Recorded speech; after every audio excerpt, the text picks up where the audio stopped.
그러면 지금부터 제3차 민주연구원 외교안보 포럼을 시작하도록 하겠습니다. 오늘 포럼의 주제는 트럼프 대통령 방한 평가와 한반도 정세 전망입니다. 저는 오늘 사회를 맡은 민주연구원의 김은옥 수석 연구위원입니다.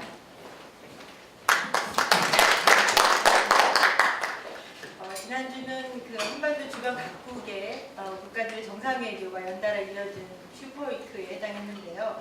무엇보다 우리에게 중요한 일정은 트럼프 대통령의 방한 일정, 국빈 방문 일정이었다고 하겠습니다. 오늘 연구원의 외교안보 포럼에서는 트럼프 대통령 방한의 의미와 결과를 평가하고 또 이어서 진행된 미중 정상회담 결과까지 종합적으로 분석함으로써 한반도 정세를 전망하고 우리의 대응 전략을 모색하는 시간을 갖도록 하겠습니다. 그러면 바로 김준영 교수님의 발제를 듣도록 하겠습니다. 발제는 20분 이내로 부탁드리겠습니다.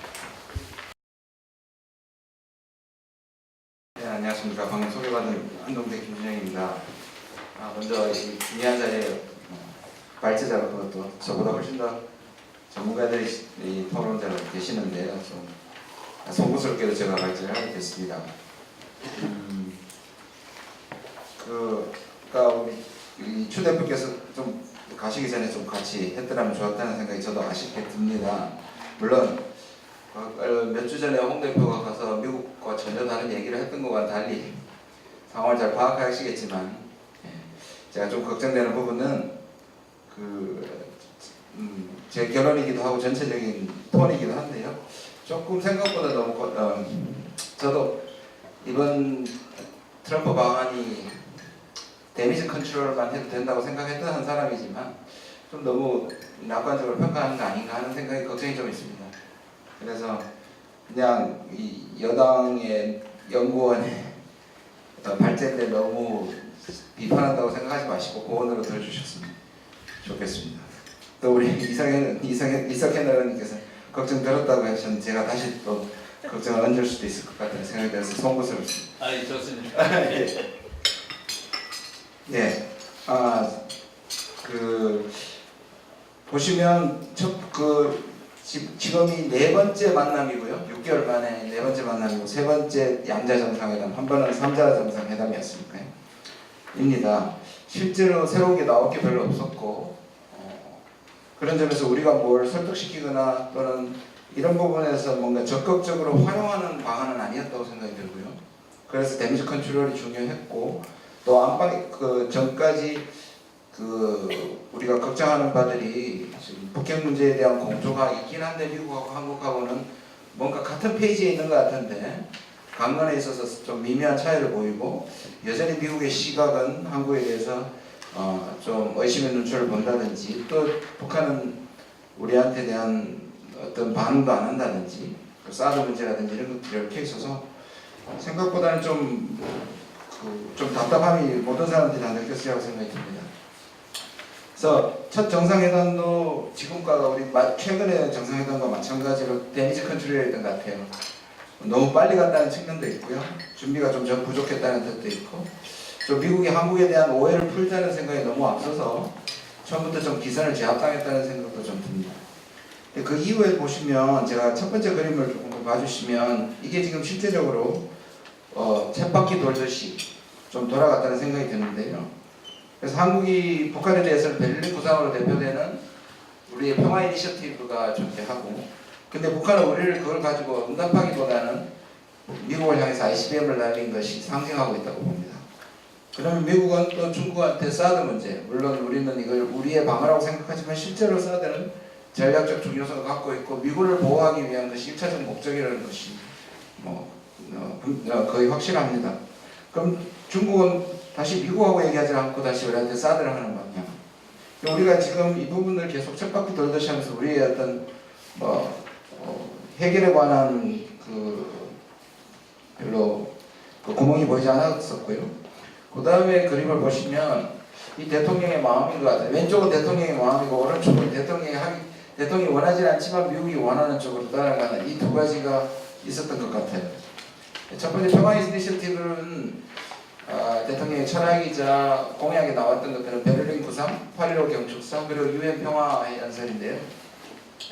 이 부분에 우리 문 대통령이 하고 싶은 얘기였고 오른쪽은 이게 이제 이 맥시멈 프레셔 인게이지먼트 왼쪽이 대통령의 마음이라면 오른쪽이 한미 정상회담, 한미 3자 회담, 그리고 계속되는 전화 통화에서 그리고 이번에도 심지어 지금 제재에 집중할 때라고 얘기한 거예요. 대통령의 마음은 아니지만 미국이 한국의 제재 참여에 대한 압박이 계속되기 때문에 사실 대통령이 3번이나 좀 토로를 하셨었죠. 내가 할 수 있는 일이 없다. 그 얘기를 안 하셨으면 좋았을 텐데 하셨는데 그 마음이 이해가 가는데요. 결국 미국은 초기에는 사드를 두고 한국에 대한 의심, 새 정부에 대한 의심이 좀 있었고요. 사드 배치 문제를 관련해서 그 다음에 이제 대화 얘기를 하고 평화 얘기를 자꾸 하니까 미국의 제재와 압박 국면을 약화시킨다는 의심이 좀 받는 것 같습니다.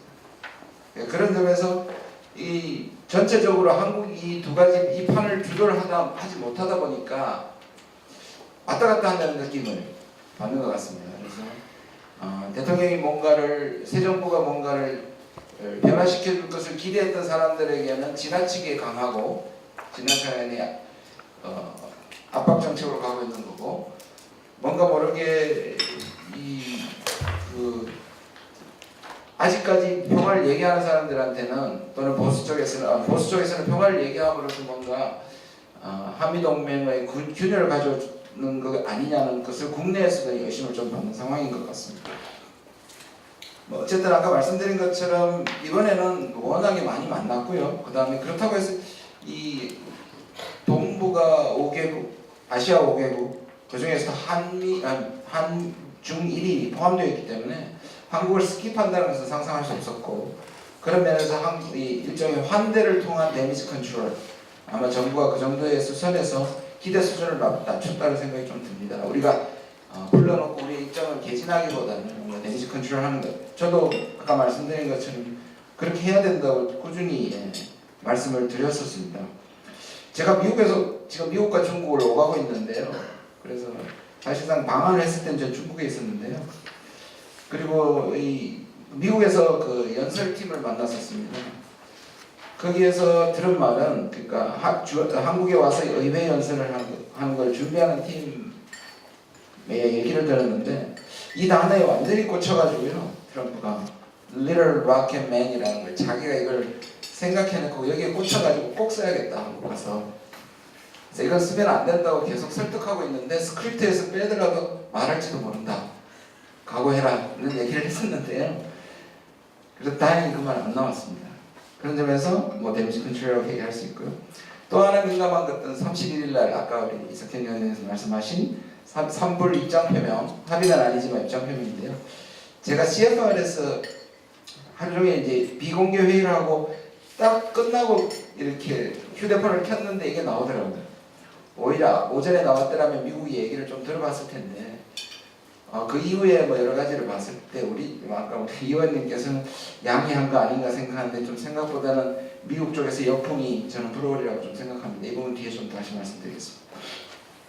그 다음에 여기 와서 전쟁 위기를 고조시킨다든지 또는 군사 옵션의 얘기를 한다든지 이 부분에 대해서 걱정을 많이 했는데요. 생각보다 적었고요. 또 FDA 폐기 압박 같은 것도 적었다고 생각합니다. 그래서 잘 마무리했다라고 볼 수 있는 측면이 있습니다. 근데 제가 이제 시간이 많지 않기 때문에요. 우리 김은옥 박사께서 잔뜩적으로 해서 많이 적었는데요. 일단 핵심만 말씀드리겠습니다. 5가지로 나눠서 적어봤습니다. 첫 번째는 그러니까 제대로 웬만큼 본전은 찾았다 또는 데미지 컨트롤했다는 부분에 대한 긍정적인 평가는 분명히 전제하고 나서요. 몇 가지 걱정되는 부분들을 말씀드리겠습니다. 한미동맹의 경고함 그리고 포켓 공조는 늘 한미 정상회담을 자동적으로 따라오는 2가지 축이라고 볼 수 있고요. 그 부분에 대해서는 근본적으로 이견을 보이는 건 아니라고 생각합니다. 한미동맹의 경고함을 제가 확인했고요. 트럼프가 여러 차례 위대한 동맹이다, 영속적인 동맹이다. 그리고 국회 연설에도 3분의 1은 남한을 사회에 찬사를 보냈습니다. 그래서 중요성 언급했고요. 근데 지금 한 1년간의 트럼프를 보면 이상한 패턴이 발견됩니다.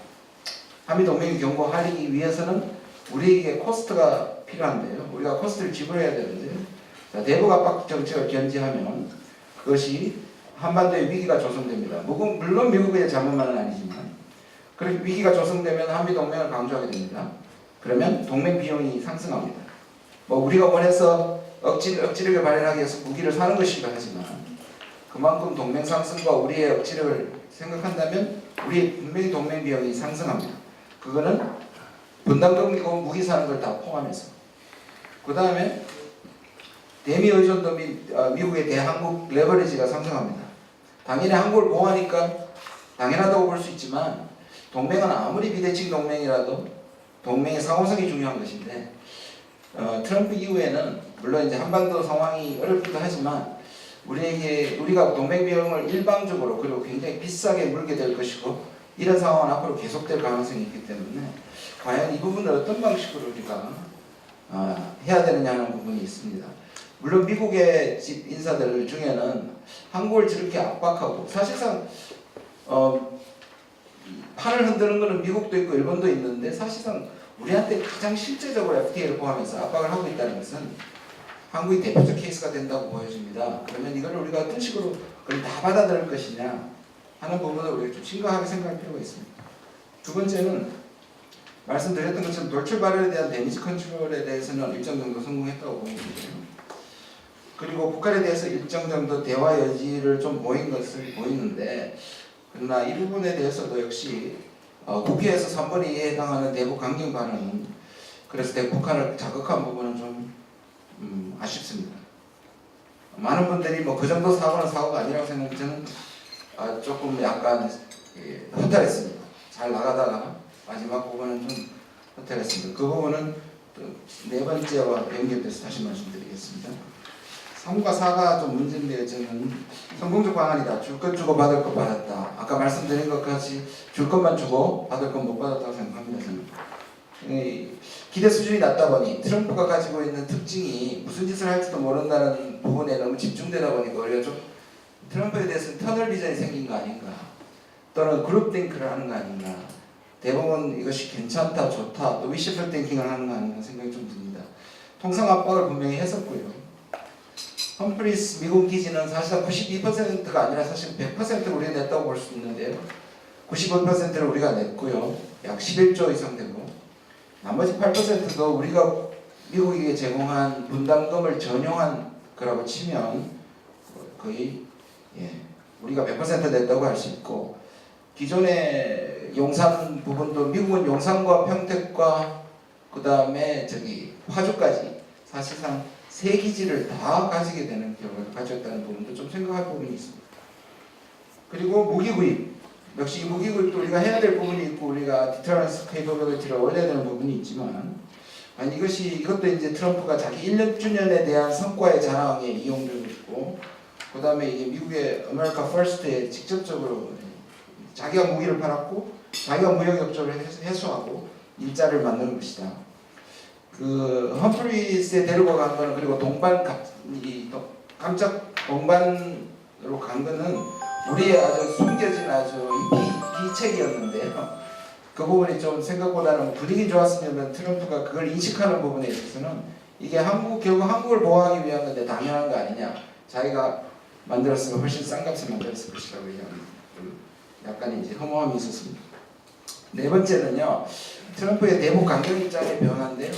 그룹띵크 역시 여기도 좀 터널 비전이 있었다고 생각합니다. 직접적으로 군사 옵션을 한다든지 북한을 앞에 두고 강경 발언을 해서 이 전쟁의 가능성을 높였다든지 않았다는 부분에 대해서는 그리고 톤 다운됐고 또 특유의 그런 그 트위팅 같은 것들을 생각하면 많이 톤 다운된 건 맞지만 저는 가만히 생각해보면 이것도 우리 기도 수준이 낮았기 때문에 그런 거 아닌가. 우리 조지 W 부시 때 생각하면 세 가지 가지고 미국 관계가 최악으로 흘렀습니다. 폭정의 전초기지, 그 다음에 피그미, 악의 축인데요.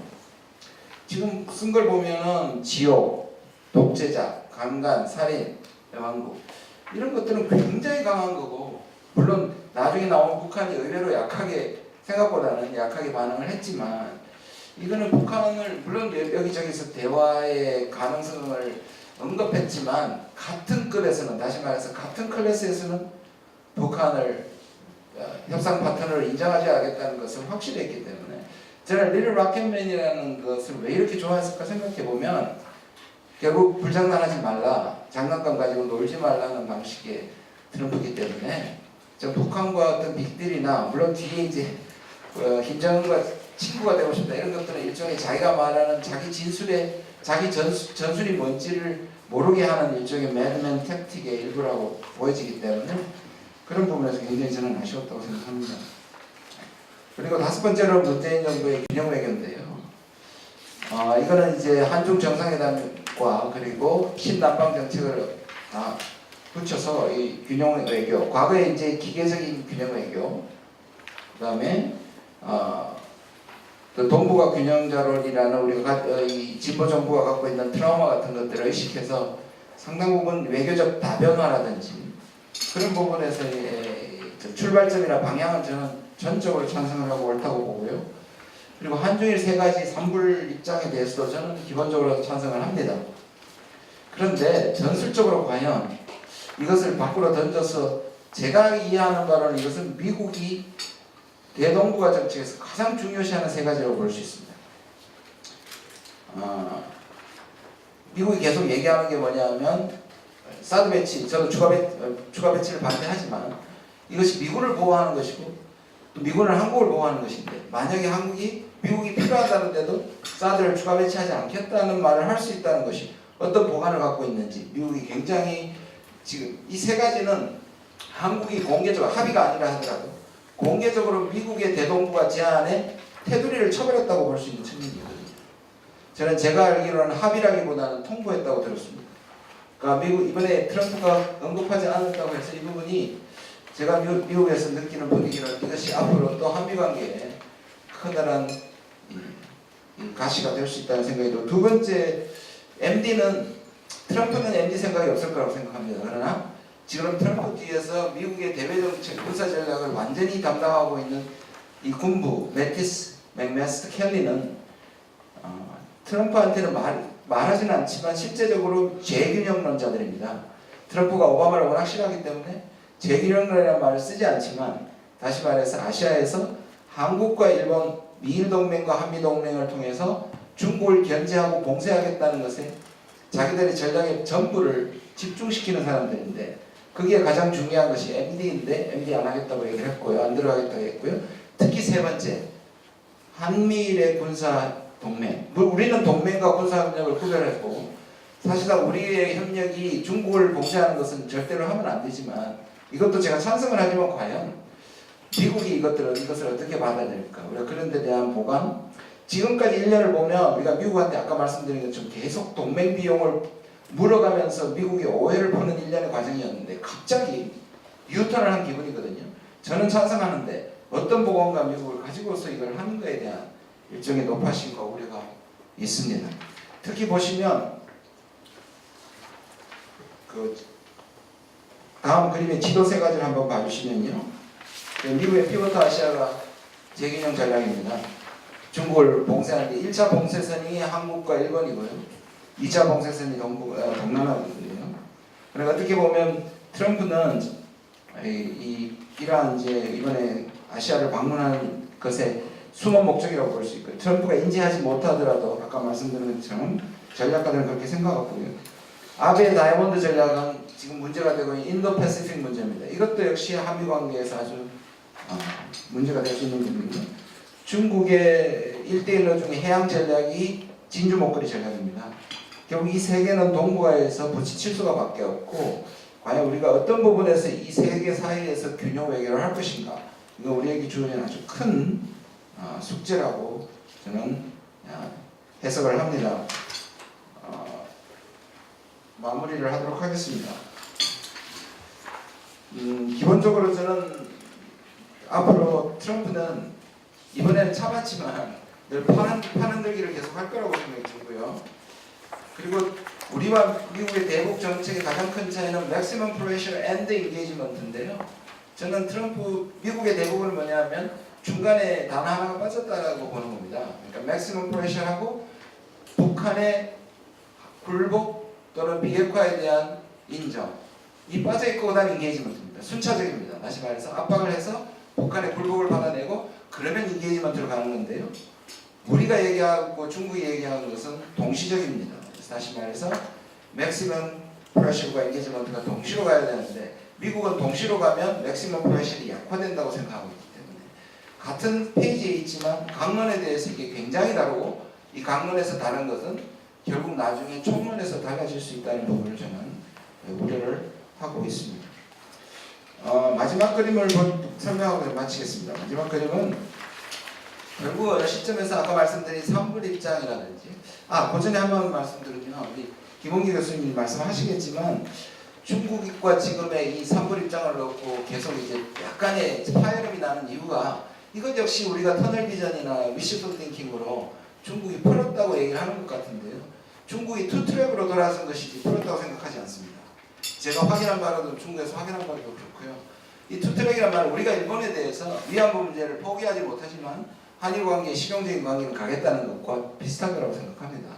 그러니까 우리가 오히려 이것을 중국이 포기했다고 자랑하면 할수록 중국은 오히려 이걸 풀지 못하고 또 심하게 얘기하면 제재 국면을 달리 돌 수 있기 때문에 이 부분 우리가 자랑할 게 아니라 로키로 가서 이 부분에 실용적인 걸 챙겨야 할 텐데 그동안의 고생은 이해하지만 너무 외교적 성과로 이렇게 떠벌리는 것은 좀 조심해야 된다고 생각이 듭니다. 그 마지막으로 결론을 내겠습니다.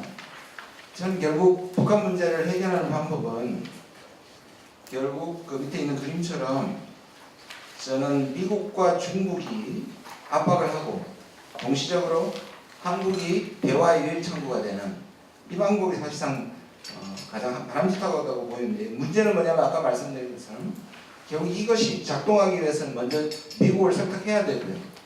그래서 미국은 지금 중국을 아까 말씀드린 중국에 대한 재균형 정책이나 북한에 대한 압박으로 고사시키겠다는 것이 주류이기 때문에 이 부분을 미국을 결국 설득시키지 못하면 이건 처음부터 불가능하다고 생각합니다. 미국을 먼저 설득시키고 그 다음에 대화에 대한 약속을 하고 중국을 설득시킨 다음에 압박을 하면서 북한에게 대화를 요청하는. 왜 이게 필요하냐면 우리는 북한이 원하는 걸 줄 수가 없기 때문입니다.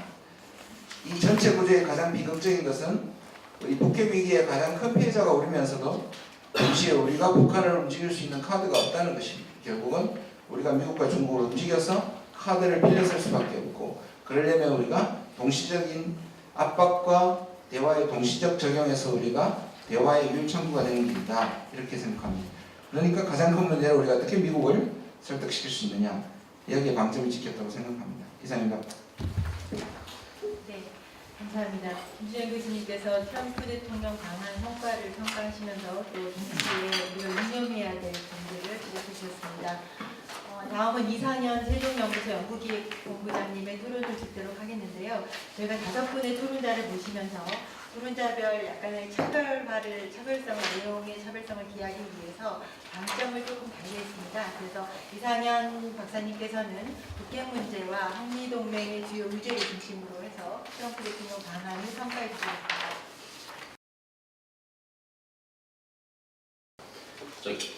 김은호 박사님께서 북핵 문제와 한미동맹 이슈를 중심으로 좀 토론을 해달라고 그러길래 그거 이렇게 준비를 했어요. 일단 트럼프 방안 총평을 잠깐 말씀드리자면 저도 대체로 이제 데미지 컨트롤에 성공했다는 김준현 교수님의 평가에 동의를 하는 편입니다.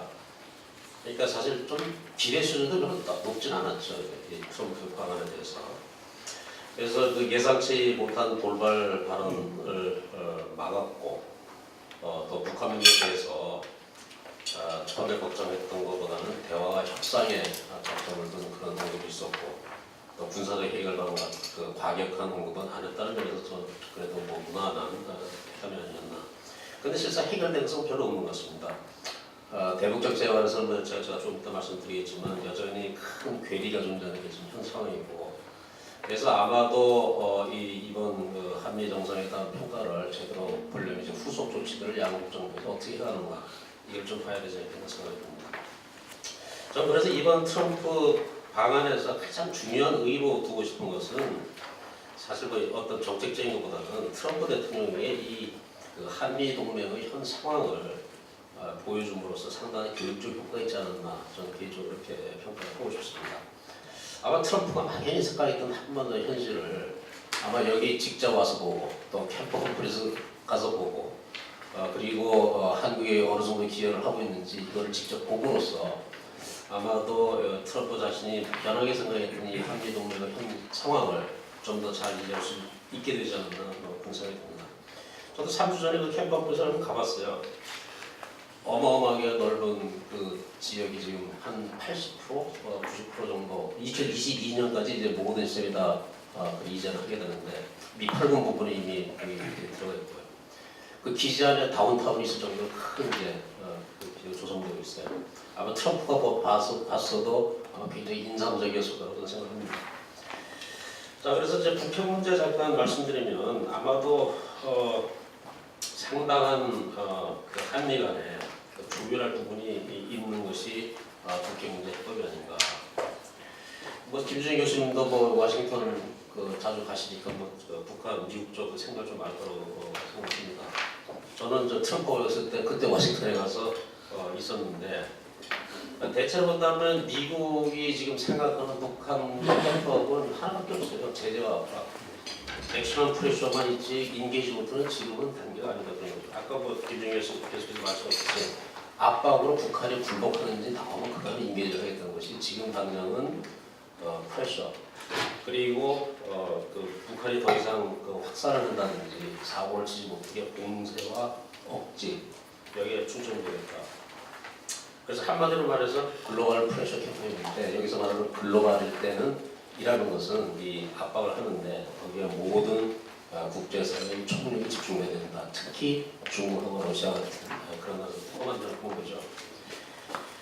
지난주에 제가 말씀드린 이유는 그 국무부의 그 뷰로 오브 인텔리전스 리서치라는 데가 있는데 거기서 목사들은 주제가 뭐였냐면 노스코리안 인스터빌리티 앤 에스컬레이션이었으니까 이 지금 현재의 압박을 계속하면 북한 정권이 과연 얼마나 안정적일지 혹은 불안정하게 될지 그리고 현 상황에서 이 압박 정책이 계속되면 이 한반도에서 그 확전, 그 위기가 고조될 가능성 이런 것에 굉장히 많은 관심을 갖고 있다는 그런 걸 느꼈는데 그래 본다면 지금 이 미국 쪽도 최대의 압박을 하고 있는데 이게 과연 얼마나 효과적인지 혹은 앞으로 이게 개선될 방향이 있으면 어떤 식으로 가야 되는지 여기에 대해서 많은 관심을 갖고 있는 걸로 저는 느꼈습니다.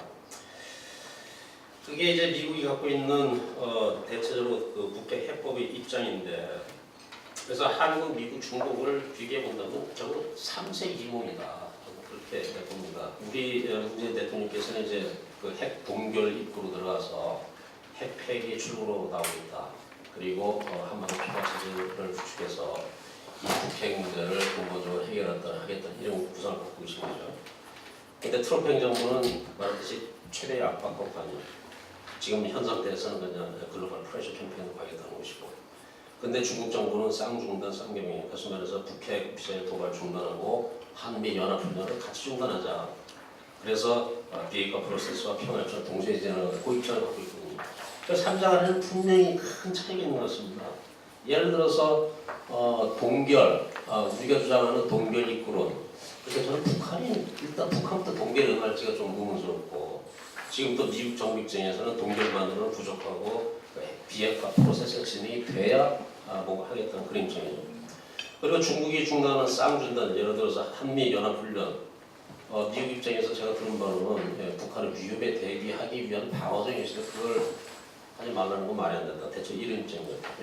그러니까 이 한국, 미국, 중국 간에 이 북핵 문제를 해결하기 위한 첫 출발점의 공통 분모를 찾기가 매우 어려운 상황이 아닌가 그렇게 말씀드릴 수 있을 것 같습니다. 그다음에 한미동맹 관련해서 정상회담 후에 언론 발표문 그거를 중심으로 조금 제가 평가를 해본다면 우선 이 한미동맹의 역량 관련된 부분, 그 한국의 독자적 강력 증강이라든지 한미연합 방위 태세에 대한 부분은 뭐 대체로 긍정적이지 않나 그렇게 봅니다. 예를 들어서 미국 전략 자산의 순환 배치 확대를 통해서 이 동맹의 방위 태세 능력을 강화하겠다. 한국도 뭐 지금 북한의 핵에 대해서 할 수 있는 상당히 확정성이 좋은 그런 순환이 되는 것이죠. 그리고 언론 발표문에서 주한미군 관련 공평한 비용 분담이 바람직하다. 그리고 한국이 평택기지 확정에 상당한 돈을 썼다. 이거를 직시를 했고 그리고 탄도미사일 탄도 중량 제한 완전히 해제하는 것 그거를 제어하기로 했고 그리고 한국 정부는 이미 지난 정부에서 약속된 국방 예산, 다시 말해서 F-35라든지 KF-16, 패트리엇, 그다음에 아파치, 글로벌하고 이렇게 첨단 무기, 차세대 전력 증강을 위한 무기를 확보하기 위해서 한국 정부가 예산을 확보하는 노력에다 이거를 하고 있고요. 그래서 대체로 본다면 이제 동맹의 군사 협력에 관한 부분은 잘 어느 정도 이제 긍정적이었다고 보는데, 다만 여기서 빠진 게 보면 전자권 전환 문제는 이제 거론이 안 됐어요. 그래서 이게 이 전자권 문제가 지금 문재인 정부에서 굉장히 중요한 이슈인데, 아시다시피 전자권 이슈는 이제 한미 미래 연합 구조하고 지휘 구조하고 이제 직결되는 그런 문제거든요. 그래서 이 문제를 로우키로 논을 하기로 한 것인지, 아니면 아예 논의 자체를 연기하고 한 것인지, 이거는 저희가 조금 관찰해 봐야 되겠다는 생각입니다.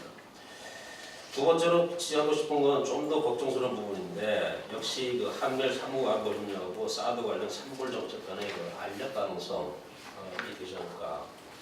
그래서 우리는 사드에 관해서 이 한국 산불 정책을 중국에 제시해서 이제 중국과 어느 정도 관계 정상화를 이 길로 가는데 성공했다, 이렇게 생각했는데, 근데 문제는 이 사드 이 산불 원칙이 그럼 한반도 상황이 더 악화되면 어떻게 되는가? 거기에 대해서는 전혀 언급이 없었다는 거죠. 그래서 어떤 조건 하에서 이 산불 정책이 시켜질지 우리는 그거는 언급하지 않은 채 그 산불 정책을 약속했다. 그런 의미에서 저는 이 산불 원칙이 일종의 셀프 임포즈드 레드라인.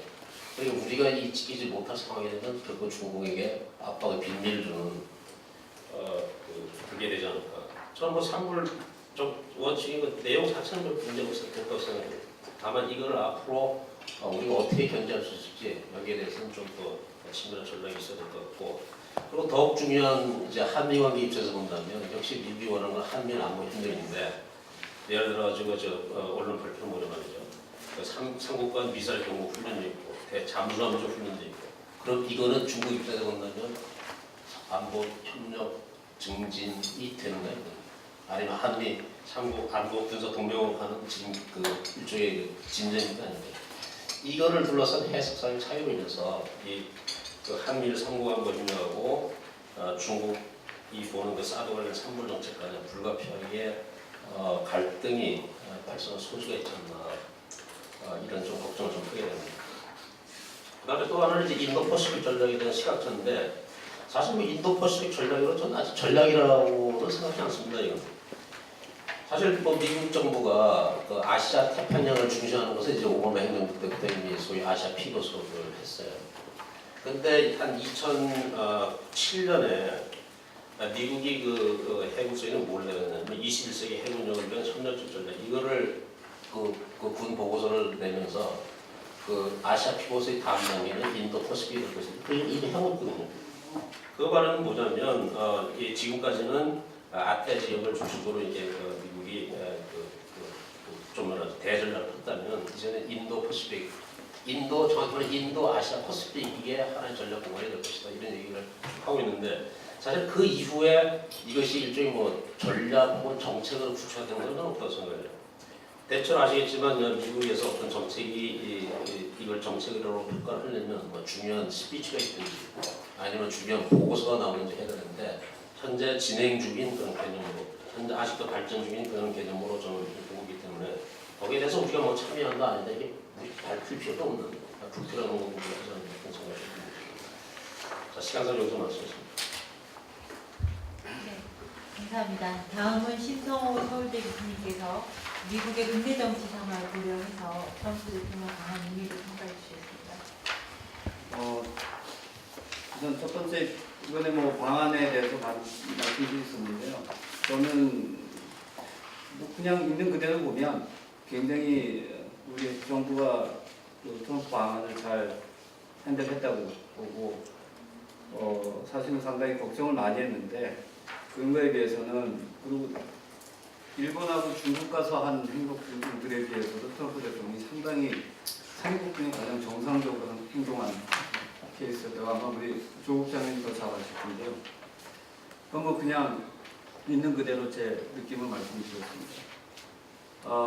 그럼에도 불구하고 앞서 두 분이 말씀하신 것처럼 이제 이거 갖고 우리가 쉽게 안심해서 안 될 것 같은 게 트럼프 대통령이 된 자체가 가지는 그 위험성, 불확실성, 폭발성이 근본적으로 내재해 있는 분이라서 언제 어떻게 바뀔지 모릅니다. 제가 볼 때는 아마 또 트럼프 대통령이 있는 한 우리 입장에서 가장 중요한 거는 언제든지 한반도에서 군사 행동이 벌어질 수 있다는 최악의 상황과 또 다른 하나의 가능성은 어느 날 갑자기 트럼프 대통령이 미국 행정부가 북한하고 뭔가 협상을 하는 이 두 가지 가능성을 동시에 항상 머리에 염두에 두면서 저희가 그 사이에서 우리가 할 수 있는 최소한의 방안이 뭔가를 생각해야 된다고 보고, 제가 이런 말씀을 드리는 이유는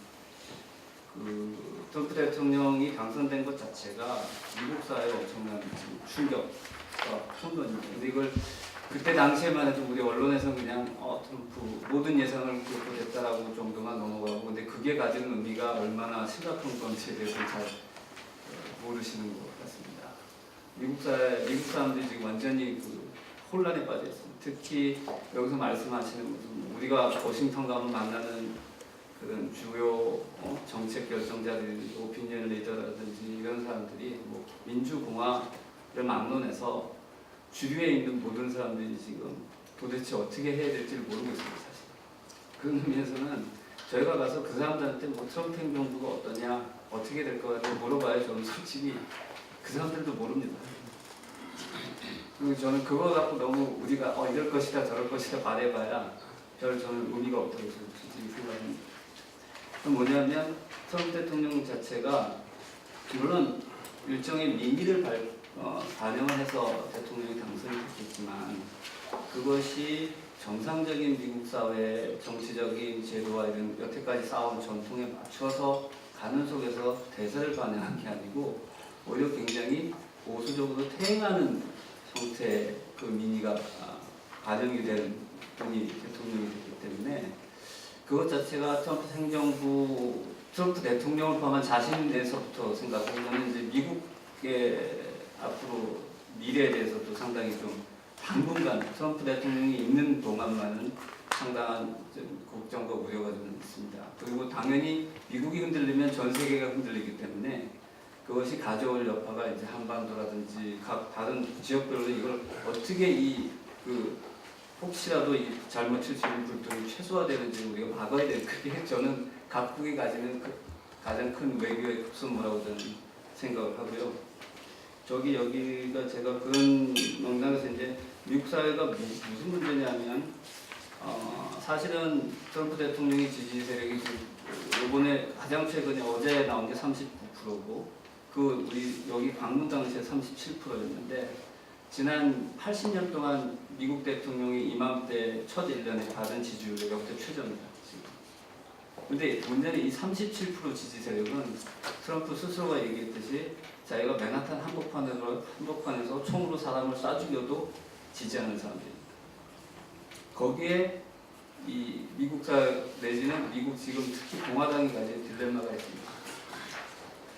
그래서 솔직히 이게 어떻게 보면 공화당 대 민주당의 싸움 같지만 사실 더 큰 심각한 싸움은 공화당 내부에서 주류 공화당, 우리가 흔히 아는 주류 공화당 보수 세력을 대표하는 공화당 세력과 아주 극단주의의 그 새로운 트럼프를 지지하는 신공화당이라고도 얘기하기 좀 애매한 그런 극단주의자들 사이에 지금 또 싸움이 굉장히 벌어지고 있습니다. 그렇기 때문에 우리 정부 입장에서도 어떻게 보면 이게 두 개, 세 개의 미국을 동시에 다뤄야 되는 지금 굉장한 딜레마가 있습니다. 예를 들면 지금 여기서 말씀드린 여러 가지 트럼프가 쏟아지는 말들이라든지 외교 정책들이 과연 이게 또 미국 정부의 밑에서부터 국무부 아니면 국방부에 있는 모든 그러니까 백악관과 그 주요 부서들 사이에 미국의 앞으로의 대아시아 정책, 대중국 정책이라든지 대한반도 정책에 대한 큰 장기적인 그림을 가지고서 전략이 쫙 짜여져서 나오는 거냐 하면 그게 절대 아니다는 거죠. 트럼프 대통령이 혼자서 그때 얘기하고 즉흥적으로 떠드는 말이 있고 그 사이에서 이걸 갖다가 어떻게든 데미지 컨트롤 하려는 중간 계층들이 있는데 문제는 그 현 실무 가장 중요한 정책 실무자들 자체가 일단 아직 임명들이 안 되는 상태 너무 많습니다. 가장 비근한 게 우리 지금 아직 미국 대사가 없습니다. 이렇게 대통령이 왔는데.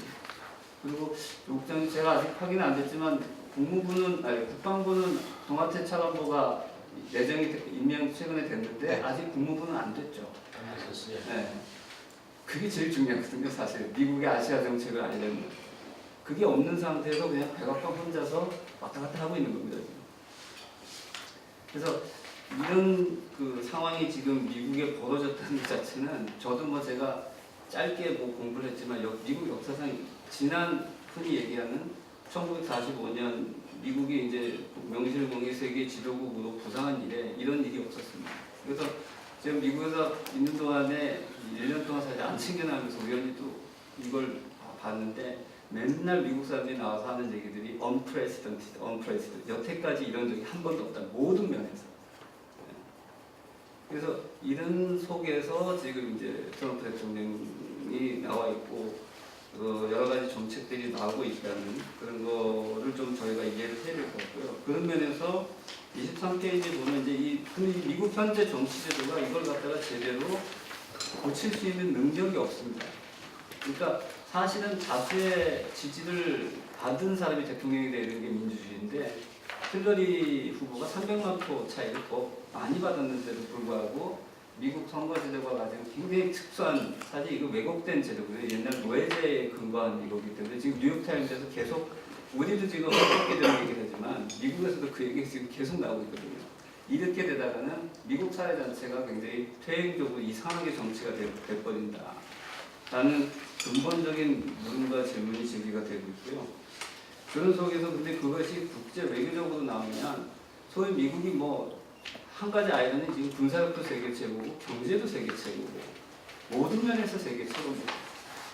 어떻게 보면 그것도 오바마 대통령이 지난 8년 동안 그 위기에 빠졌던 걸 갖다가 완전히 뒤집어가지고 다시 다 복구를 시켜놓고 외교면에서 또 엄청난 일들을 많이 해놨습니다.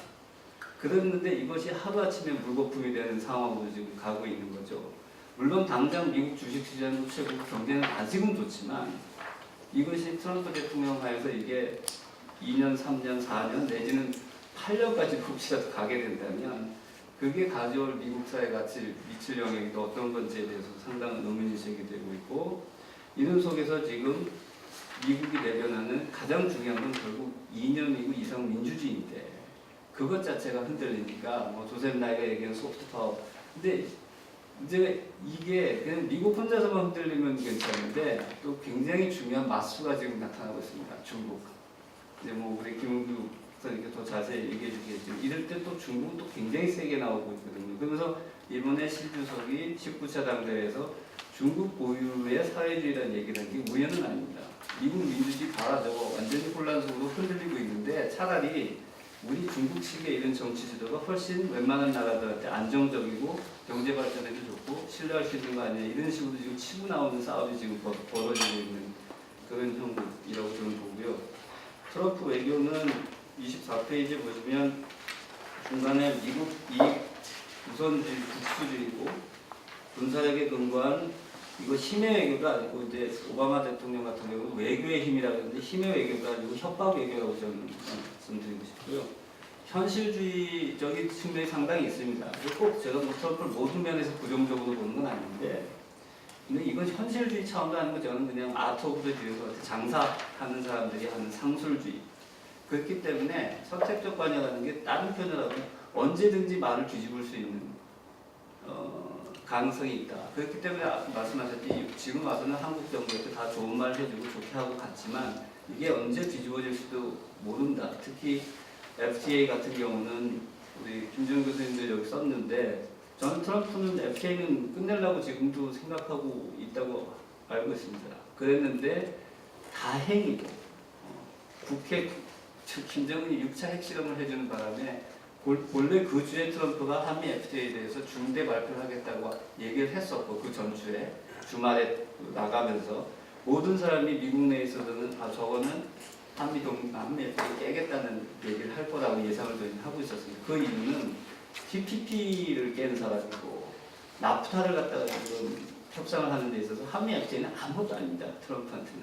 그 오히려 나프타 하는 협상하는데 협박을 하기 위해서는 내가 한미 FTA 정도는 깰 수 있다라는 걸 한번 보여줘야 오히려 나프타 협상하는데도 도움이 될 수 있다라고 지금 생각하는 그런 지금 분위기이기 때문에 지금 당장은 다행히 북핵 이것 때문에 넘어갔는데 물론 그 참모들은 절대 이게 아니라고 생각하죠. 반대로 생각함에도 불구하고 결국은 대통령이 그렇게 하면 따라갈 수밖에 없는 그 현실이라서 그런 문제들이 있습니다. 물론 뭐 동맹 비용 이런 것도 진짜 뭐 내년에 우리 주준비도 이거를 협상을 해야 되는데 어떻게 나올지 모르고 여러 가지 어려운 문제들이 앞으로 나설 수 있다라는 그런 말씀을 드리고 싶고요.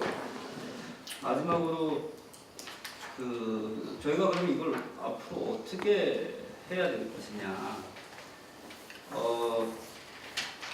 말씀드렸듯이 이제 뭐 동맹 비용 문제 이런 것도 잘 관리해야 되고 FTA는 뭐 깰 수도 있는 것까지 태역을 감안하고서 저희가 나가야 된다고 보고 그 경우 또 무역 맨날 질질 끌 아마 이거보다 저희 청와대에서도 최악의 경우도 저는 상정하고 있다고 저는 보고 있는데 그게 저는 잘 하는 거라고 봤습니다. 그래서 사실 뭐 FTA 깨진다고 우리 경제가 망하지는 않을 것 같습니다. 저도 뭐 주변에 있는 저희 다른 전문가분들한테 물어보는 단지 문제는 한미 동맹이 흔들리는 게 문제인데 그거에 대해서 트럼프 대통령이 이해가 없습니다.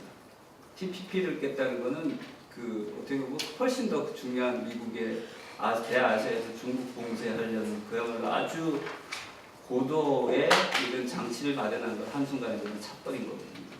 그래서 그런 것들을 우리가 대비를 해야 된다. 그러면서도 동시에 한반도 가장 중요한 한반도에서 우리가 원하지 않는 상황이 발생하는 걸 항상 막아야 된다. 뭐 언론에서는 또 일부 보도에는 뭐 전략 자산이 순환 배치돼서 든든하다고 얘기하는데 저는 굉장히 불안합니다. 사실 항공모함 세대가 와 있고 그다음에 트럼프 본인이 얘기했죠.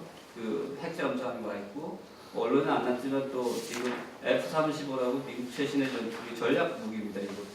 이걸 갖다 일본 가데나에다가 6개월 동안 1개 대대를 갖다 놓기로 했습니다.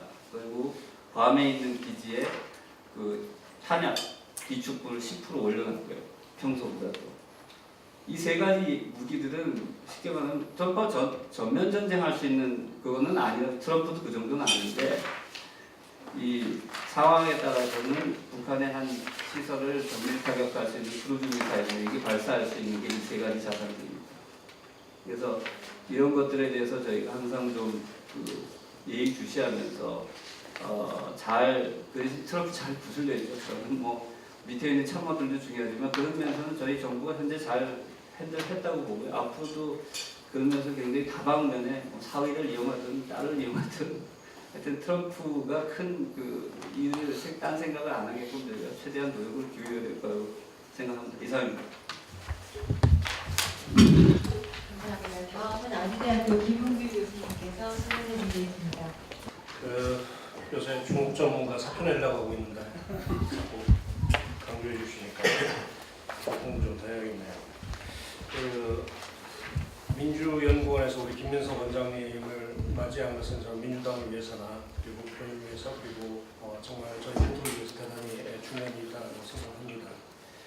집권당의 싱크탱크를 강화하는 것이 사실은 대단히 중요한 일이고요. 특히 민주당의 차원에서는 가장 취약점이라고 보통 항상 선거마다 고생했던 외교안보 문제에 있어서 훨씬 더 대안을 가지고 있고 역량을 가지고 있고 실제로 거기에 대한 사람들의 어떤 깊은 관심과 이해를 갖고 있다는 것을 보여주는 것이 저는 대단히 선거 전략적으로도 중요하고 대한민국에서도 중요하다 그런 생각을 합니다. 그런데 오늘 보니까 우리 김준영 교수님 나머지 토론하시는 분들도 사실은 주제 하나하나가 다 개별적으로 발표자용인데 좀 반칙인 것 같아요.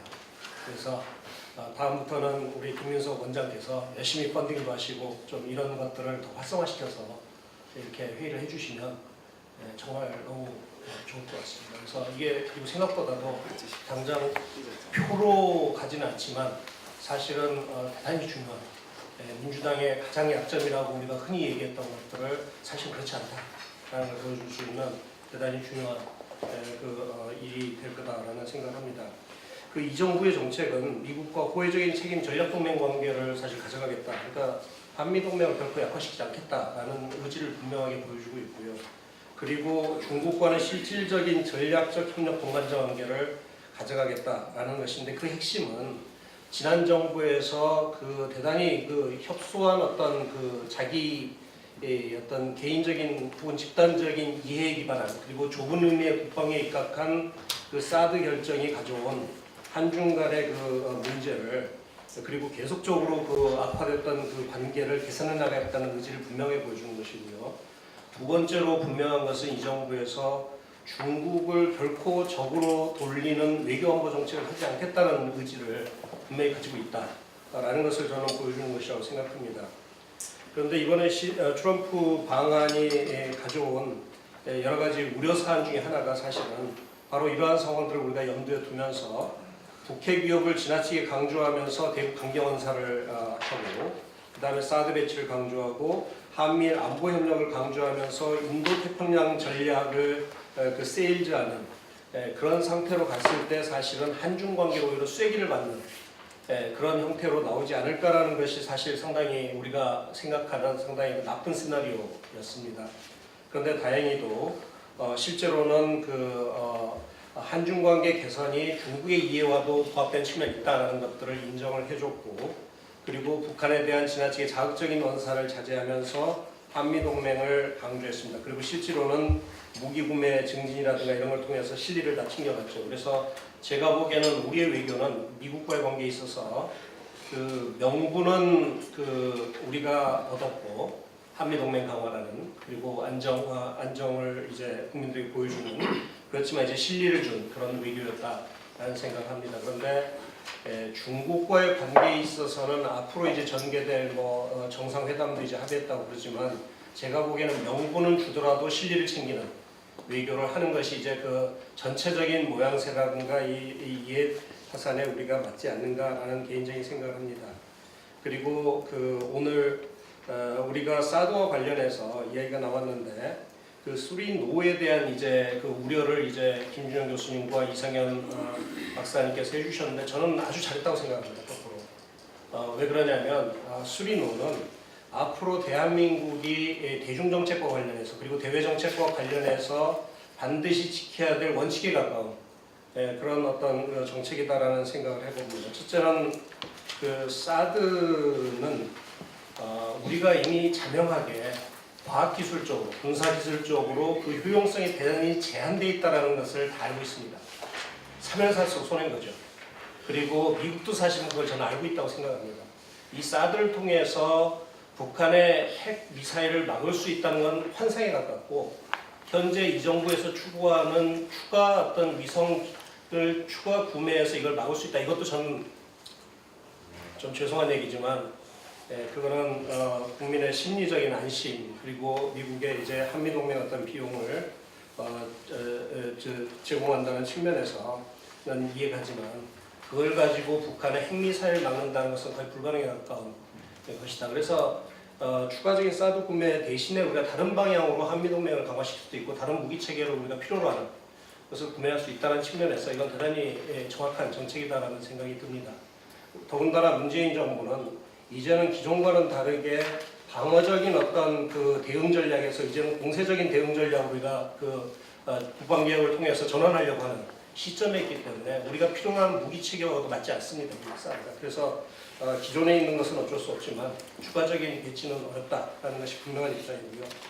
두 번째로는 그 MD는 지난 우리 보수 정부에서도 KMD 코리안 스타일 MD 체계 이러면서 계속 우리가 그 미국 중심의 그런 세계적인 MD 체계에 들어가지 않겠다는 입장을 계속 견지해왔던 겁니다. 그래서 그거는 같은 그 일관된 원칙이었고 우리에게 세 번째로 한미일 그 군사동맹을 불용한다는 의미는 이거는 명백한 겁니다. 그러니까 우리가 지난 한미 동맹에서 그 한미일 안보 협력을 하겠다. 이것은 대북력입니다.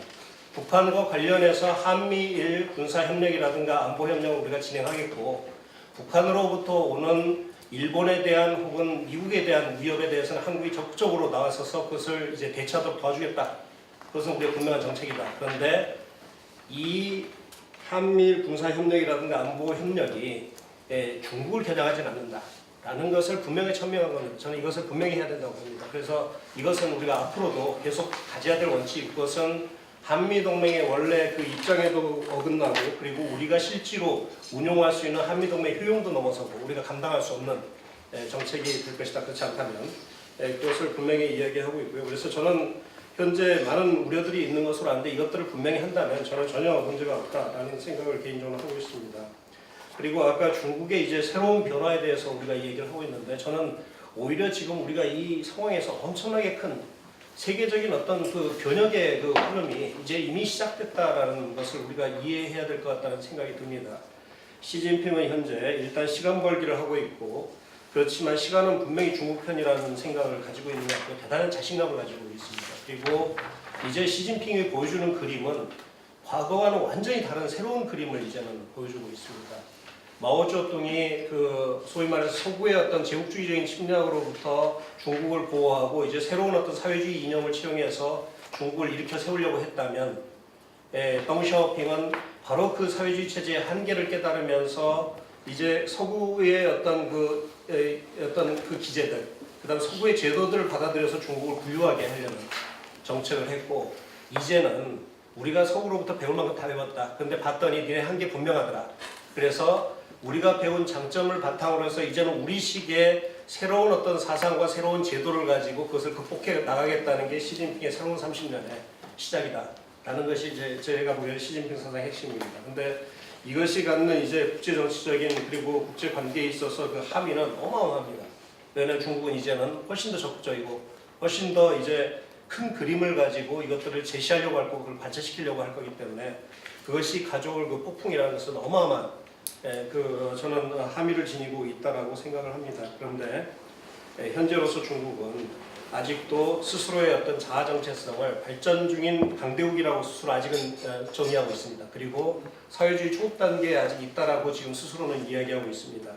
그렇기 때문에 이 단계에서는 미국과 굳이 대결할 필요가 없고 그러면서 지역 강대국인 중국이 지역적인 차원에서 나름대로 공공재를 제공해야 되기 때문에 북핵 문제 관련해서는 보다 적극적으로 이제는 문제를 제시하고 그 다음에 그것을 해결하고 관리하고 그러면서 자연스럽게 중국의 양력을 확대하겠다는 전략으로 지금 움직이고 있습니다. 그래서 우리가 이 현재 그 트럼프와 그 중국 시진핑의 그 사실 이해관계가 한반도에서 지금 거의 맞아떨어지고 가는 측면이 있고요. 단기적으로는. 그래서 협력하고 있지만 궁극적으로 중장기적으로 보면 이것이 엄청난 미중 간의 전략적 경쟁의 한 흐름 속에서 이제 우리가 다시 이것을 해석해야 되는 또 그런 두 가지의 어떤 그 추출액으로 우리가 이걸 봐야 되는 상황이 지금 전개되고 있다는 생각입니다. 그래서 제가 보기에는 내년 초반까지, 그러니까 상반기까지 미중은 북한을 최대한 압박하면서 중국이 나름대로 북한의 그 협상의장으로 끌어올려는 최대한의 노력을 저는 할 거라고 봅니다. 그래서 우리한테 저는 기회가 있다고 생각합니다. 왜 그러냐면 북한 역시 지금 국제 제재가 계속 진행되는 상황에서 상당한 어려움을 내년에 겪을 가능성이 있고요. 김정은의 포켓이 점점 줄어들 겁니다. 동시에 북한의 핵무기를 만들어내는 것과 이것을 실전 배치하는 것은 완전히 다른 차원입니다.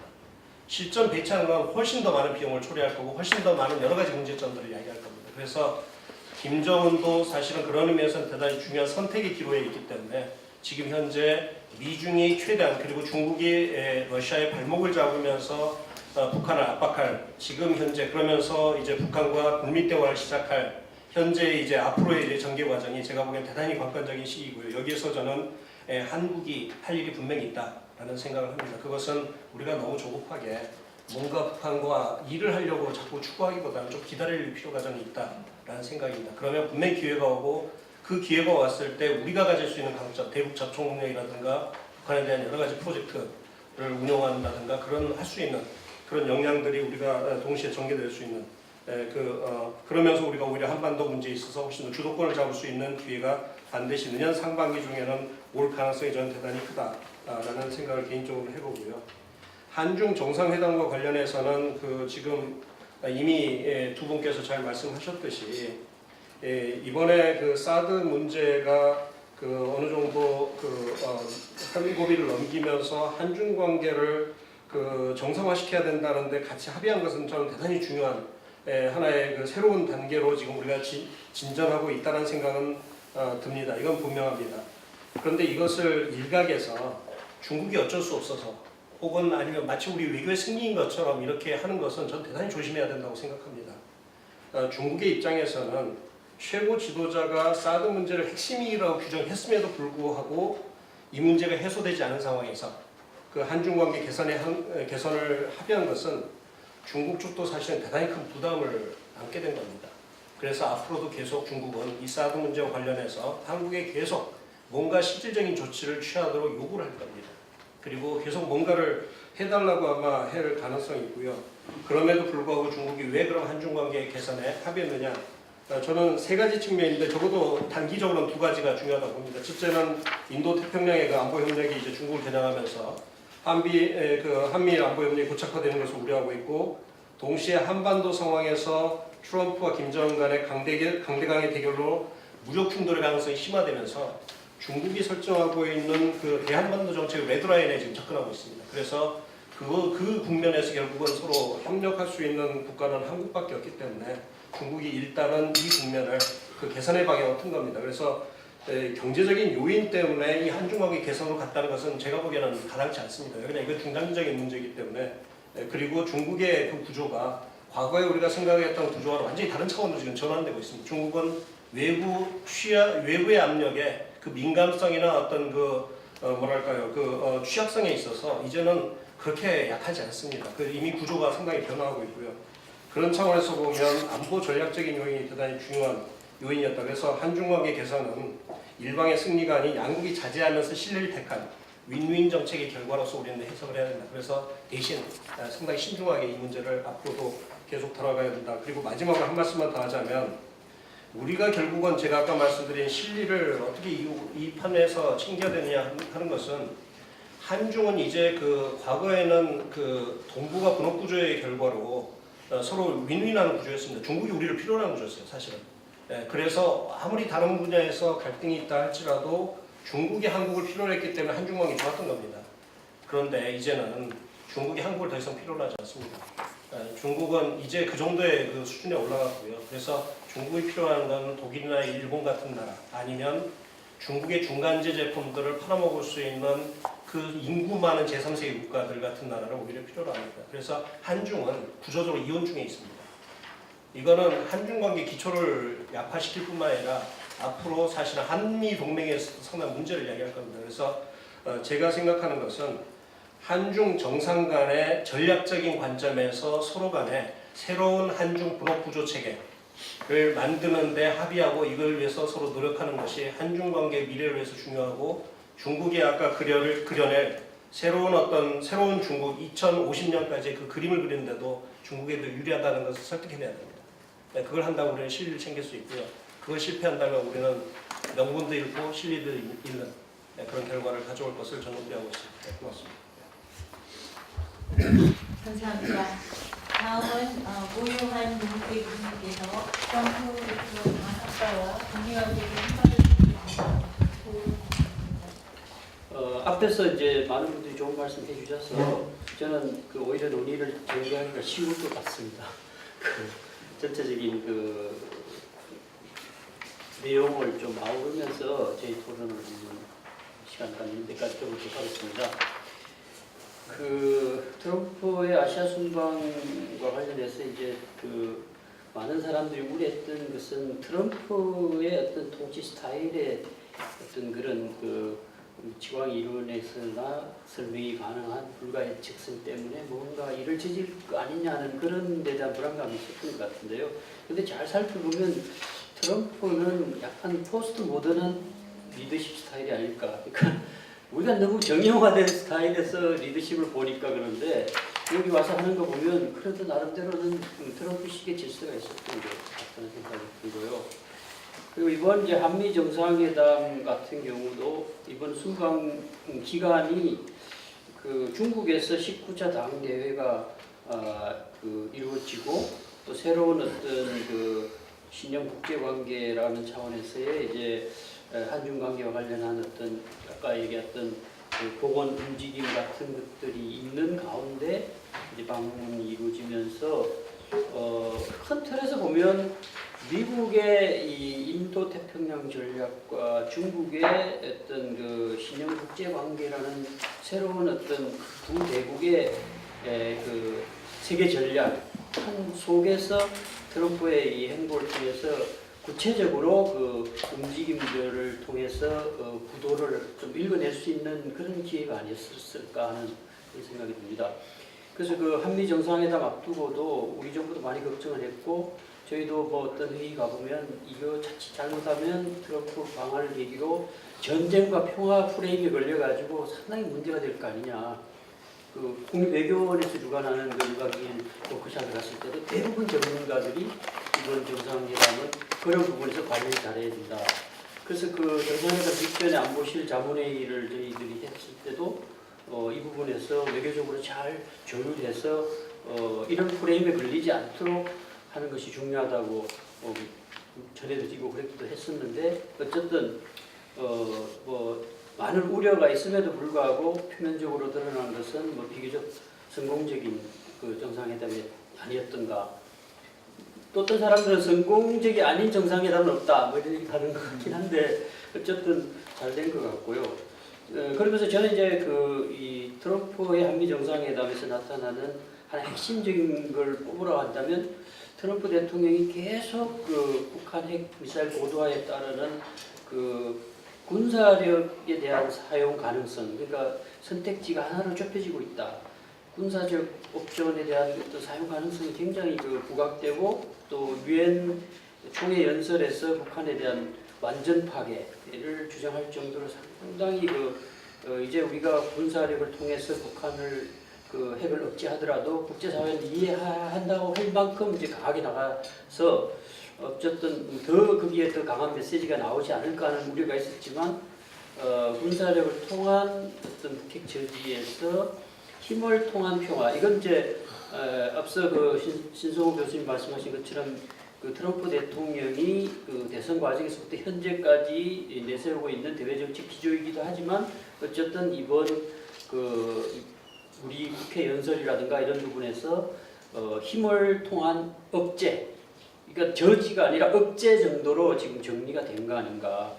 그래서 그 부분은 이제 미국이 군사적 옵션의 사용 가능성을 높여다가 한국 정부의 전쟁 불가 의지도 어느 정도 확인을 했고 또 이 군사력 사용이 가져올 여러 가지 문제점을 검토한 끝에 결국은 힘을 통해서 억제하는 방법밖에 없지 않느냐. 그러면서 자기들은 이제 한국의 어떤 전략 자산 순환 배치 확대라든가 또 최첨단 군사 자산 획득 개발과 관련한 어떤 그 무기 판매 이런 데서 실리를 얻고 우리도 이제 스스로 그 과정을 통해서 힘의 균형을 잡아가는 그런 측면에서 의미가 있었지 않았는가 개인적으로 이제 그렇게 평가를 하고요.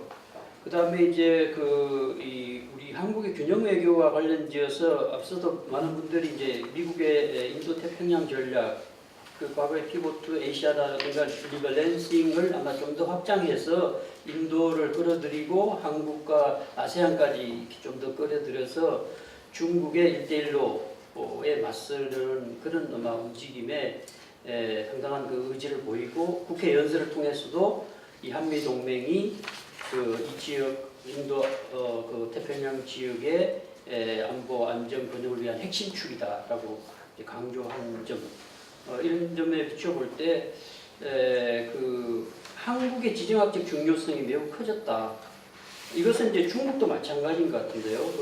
19차 당대회 이후에 아까 산불 입장에 대한 한국의 확약을 받아내긴 했지만 사실 중국의 필요에 의해서도 결국 한중 관계를 복원할 수밖에 없었던 데는 계속 사드 문제로 한국을 밀어붙일 경우에 한미일 동맹 강화가 될 수밖에 없고 또 심하면 신냉전 질서로까지 갈 수 있는 그런 국면에서 결국은 서로가 해결할 수 없는 것이라면 현 상태에서 봉합하고 관계를 복원하자. 이건 추공 대사도 그렇게 얘기하시더라고요. 그러니까 한국은 절대로 사드를 지금 철회할 수 없는 것이고 중국은 또 절대로 사드를 받아들일 수 없는데 그렇다고 계속 이렇게 갈등할 수 없고 현 상태에서 봉합하고 미래로 가자. 이런 식으로 이제 하면서 전략적 협력 동반자 관계로 이제 복원하는 관계로 갔는데요. 그러니까 이런 것을 볼 때에 지금 한국이 그 균형 외교라는 뭐 이름에 적재성 문제의 시비거리가 되긴 하더라도 균형 외교를 할 수 있는 좋은 어떤 그 여건을 지금 여건이 마련되고 있는 지정학적인 어떤 그 중요성이 부각되고 있다. 그러니까 그 이게 뭐 한국이 중국과 미국 사이의 줄타기 외교가 아니라 이게 이제 제로섬 관계로 한국과 미국 관계라든가 한국과 중국 관계를 볼 필요가 없다는 거죠. 그 균형 외교라는 관점에서 한국이 지금 뭔가 이 좋은 기회를 활용해서 입지를 강화할 수 있는 뭐 그런 좋은 기회일 수도 있다. 그러니까 문재인 대통령이 초기에는 우리가 할 수 있는 것이 아무것도 없고 할 수 있는 힘도 없다고 했는데 자세히 지금 전개되는 과정을 살펴보면 한국이 할 수 있는 힘도 있고 할 수 있다는 쪽으로 좀 바뀔 수 있는 어떤 그런 좋은 그 계기가 되지 않을까 이런 측면에서 최근에 벌어지고 있는 한반도를 둘러싼 미중 간의 어떤 그 지정학적 경쟁 관계성 속에서 한국이 이 외교를 잘 하면 나름대로 역할을 할 수 있는 공간이 있을 수 있지 않겠는가 하는 그렇게 생각하고 있습니다. 다음은 이제 그 미국과 북한 관계와 관련해서 조금 몇 마디 말씀드리고 마치도록 하겠는데요. 이번 그 아시아 순방 기간 동안에 그 트럼프 대통령이 확인한 북핵해법은 이미 오래전부터 선언한 얘기지만 일본에서 이제 전략적 인내 시대는 끝났다. 힘을 통한 평화와 이제 억제 시대가 대마됐다. 그리고 이제 불법적인 대량살상 무기와 탄도미사일 프로그램은 포기해야 되고 안전하고 영원한 북한의 비핵화를 추구해야 한다는 한반도 비핵화 목표를 다시 확인했는데요. 그래서 결국은 이제 비핵화 대화로 북한을 복귀시키기 위해서 국제사회와 조율된 압박을 하자는데 공감대를 이뤘다. 그러니까 최대의 압박을 지속하는데 공감대를 이루면서 관여나 대화에 대한 가능성도 어느 정도 문을 열어뒀다는 걸 저는 좀 관심 있게 봐야 될 것 같은데요. 그러니까 지금 우리 국회 연설을 이제 평가하기에 따라서 굉장히 그 트럼프 대통령이 좀 세게 얘기했다. 지금 김준영 교수님도 그렇게 말씀하시고 청와대 또 어떤 당국자도 그렇게 걱정을 하시던데 그래서 저는 걱정할 필요 없다. 제가 관찰해본 북한은 지금 그 트럼프 연설의 내용으로 볼 때 역대 미국 지도자들이 했던 말을 트럼프 버전으로 재정리하는 것뿐이지 크게 뭐 새로운 거 없다. 그래서 크게 걱정하지 않아도 될 거다 이런 이제 얘기를 한 적이 있었는데요. 그래서 북한이 이제 모임 반응도 외무성 대변인 담화 정도 아주 수준이 낮은 정도에서 지금 반응을 보였고 그것은 이제 북한으로서도 그 완전 파괴보다 더 센 말은 없다고 생각했던 것 같고 이번 트럼프가 와서 앞서 제가 말씀드린 대로 군사력 사용보다는 힘을 통한 억제 쪽으로 가서 이제 핵무력 완성을 앞둔 5%의 공간 속에 뭔가 해보려고 한다는 그런 흐름을 읽어내고 있지 않았을까. 그래서 지금 이제 저희도 한 가닥 희망을 걸고 있는 부분은 이제 북한이 나머지 5%를 완성하게 되면 게임 체인저가 될 것이고 이제 요 5% 정도 남은 공간을 활용해서 뭔가 한번 해보려고 할 가능성이 매우 높다는 관점에서 보면 지금 한 2달간 참아왔고 앞으로 평창 동계올림픽 이후까지 이제 이 흐름을 이제 잘 살려서 뭔가 계기를 찾을 수 있을 가능성이 있다. 그런 측면에서 트럼프 대통령도 매우 조심했고 이 직접 대화의 가능성에 대한 모종의 움직임이 있다고 생각한다고 공개적으로 밝힐 정도로 북한에 대한 그 메시지를 전달하고 있는 것 같습니다. 그래서 그 부분에서 앞으로 한번 아주 그 5%라는 것은 뭐 작은 공간이지만 남은 공간들을 잘 활용해서 계기를 마련할 수도 있다. 그런 측면에서 북한도 당분간은 숨고르기를 할 것 같다는 생각이 듭니다. 끝으로 한 가지 더 말씀드려보면 사실 이제 그 문재인 정부가 주장했던 그 당배절 포괄적 해법은 저희도 그때 이제 많은 고민을 해봤지만 그때는 북한 고도화라는 수준이 지금처럼 높지 않은 수준에서 얘기했던 공약입니다. 그러니까 그 당시 기준으로 봤을 때는 동결이 급선무라고 봤는데 지금 집권 이후에 북한이 해온 걸로 보면 아까 제가 95%인지 90%인지 정확히 알 수는 없지만 그 이후에 상당히 고도화가 됐기 때문에 사실은 동결 입구론을 북한이 거부한 거라고 보고 싶고요. 그리고 중국이 얘기했던 쌍중단도 이게 고도화되기 전에 중단이 돼야 되는데 이미 다 갈 만큼 가서 지금 중단시켜봤자 현 단계에서는 사실은 큰 의미가 없다. 그래서 제가 추 대사한테도 그 얘기를 하니까 그러면 그 방법 위에 뭐가 있냐 네가 한번 얘기를 해봐라. 근데 이제 뾰족한 수는 없어요. 그렇지만 지금 사실 북한은 어느 정도 가 있냐면 우리가 그 얘기했던 그 동결 입구론 또 중국이 얘기했던 쌍중단 부분과 관련해서는 사실상 거부하고 이미 그 수준을 넘어서는 단계가 있다. 그래서 여기서 지금 우리가 해법을 새롭게 찾아야 되는 그런 과정이 있다고 저는 생각하고 있습니다. 이상. 그러면 이상으로 민주영 의원의 3차 의견 포럼을 마치도록 하겠습니다. 네, 끝까지 자리를 함께해 주신 여러분 감사합니다. 네, 다음 4차 외교부 포럼, 민주영 의원 외교부 포럼에서 뵙겠습니다. 감사합니다.